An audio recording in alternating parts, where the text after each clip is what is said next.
If there's one thing that Woodbridge native Frank Trombino has learned this year, it's that the most important aspect of racing success is not the efforts of one person, but true teamwork of all those involved.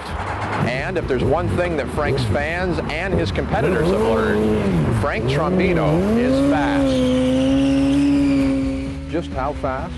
Well, at the Mosport race I attended, the existing track record was around 1 minute and 24 seconds.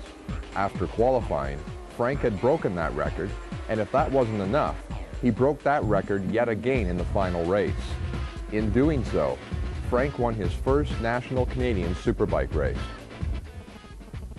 Frank started competing in motorcycle road racing in 1996 and won a regional superbike championship in 1997, but his riding days go back many years prior to that.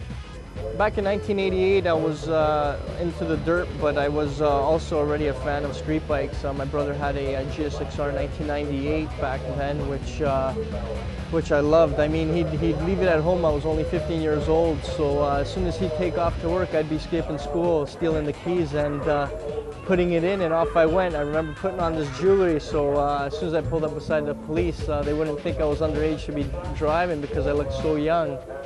But so that's what happened there, and ever since then I just wanted one, but I didn't have. 15, 16 years old, I guess it's kind of young to be on a 750 because I couldn't get insurance. So I waited till I was 20, and sure enough, I bought one without the insurance thing, so I had to ride without insurance for a while. But I guess at the track you don't need insurance, so it sort of guided me this way. At his first ever race, Frank found himself on the victory podium with a third-place finish. Amazing not only for his friends and himself, but a mechanic at a local motorcycle shop found it even more amazing. I started back in 1996. I just came out. I was always on the street, so I came out to try a race, and I ended up finishing in the top third. First win ever. I made a podium in amateur, so I go to a shop, Rosy Toes, and sure enough, my mechanic now was there, and he actually looked at my bike and said, "You actually finished third," and it needed tires. I didn't know what tires. We had to do tire changes or change brake fluid. I just didn't know anything, so he sort of gave me an opportunity and said, "I'll take you on for the whole year. You don't got to pay me." And I guess he sort of seen something, and we went at it from there. So 97, I ended up winning the championship in amateurs in Superbike and Supersport, and that set us up for a good ride for 98 through McBride's Cycle.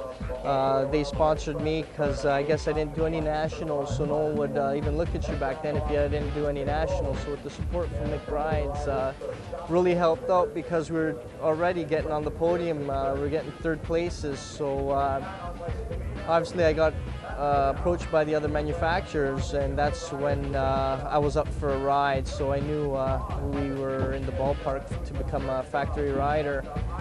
And from there I signed with Kawasaki Motors Canada for 1999, and that went really well. I had a broken wrist all season, so it sort of held me back from doing what I can.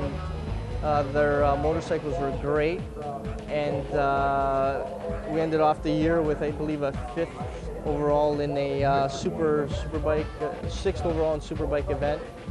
And then when the contracts were up, I ended up with Yamaha Motor Canada, and here I am today doing podium finishes. So we're just looking for some more wins, and hopefully in the future, my plans are to make it to AMA in the States. The teamwork that makes racing a success is not only a result of his pit crew and his riding. Family and friends are also very important to keeping Frank competitive. I had a lot of good friends helping me out, and my family was very supportive. Without that, I don't think I would have been here today. But it's just so important, the friends that I had back then, to help me to where I am today, because without them I don't think I would be here.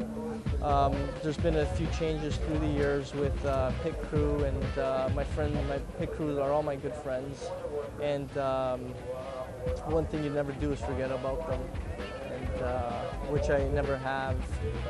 But the family's been very supportive as well. Just that with my dad, we've had a lot of issues starting out where you go and you think you're going to be somewhere, and it caused a little bit of problems because with the racing it just took so much time from work, and I do work with the family, so there were a little bit of struggles in the past. But I guess, I mean, through struggles, if you're not running up front, then I guess I would have quit. But I guess since I was running up front, I knew I had something, so I just didn't want to give it up. And I guess parents come to an understanding once they see you're doing well. And with time, I guess they become supportive of what you're doing rather than neglecting it. Road racing can exact a severe toll on the body if a rider isn't prepared. Riders lose a lot of fluid during a race, and muscles can quickly grow tired if they are not used to the constant repetition of shifting gears and working the throttle. As well, the rider moves about on the bike a great deal, tiring the rider also. We started up together in November. That's when our season starts, November 1st for training, and what we do is we go to the gym, and once again I'm back on a strict diet from there. And I'm watching what I eat, and I'm making sure I'm taking the right nutrients and pills, and training hard in terms of weights and cardio, swimming, squash, so quite a few aerobics. The training that we've been doing takes about 10 months, so that runs us right through the racing season, and I guess it's never over. With the racing, that takes so much time, and with the work, we make sure we get it in, and then we're off to the track before we do anything. And for the times we are at the track, I'll just double up my workouts during the daytime. So one in the morning before I go to work, and maybe I'll get one in after work. With the 2000 season wrapped up, Frank is looking for bigger and better things in the coming season. While he will be staying with Yamaha for 2001, he is also hoping to contest a few more races than this past year. I'd like to get a ride down in the States simply because, you know, I think I can promote myself and the companies down there, if it's Yamaha or Kawasaki or Honda, I just think I can do a good job for them like I am doing up here, and promote them just as well. So it's just a matter of putting a few good things together, getting the right crew and the right advertising done to make it down there. But certainly you can't just go down there. You have to have some good wins and some good feedback from up here with the resume to get down there. So those are our plans, and we're taking it from there day by day. Overall, the first racing season of the millennium was very successful for Frank Trombino. He won 1 national championship and 2 regional championships this year. So, having raced a little myself, I thought I would challenge Frank to a little electronic racing, since I didn't think Yamaha Canada would let me loose with one of their $40,000 superbikes. How well did I do? Well, you be the judge.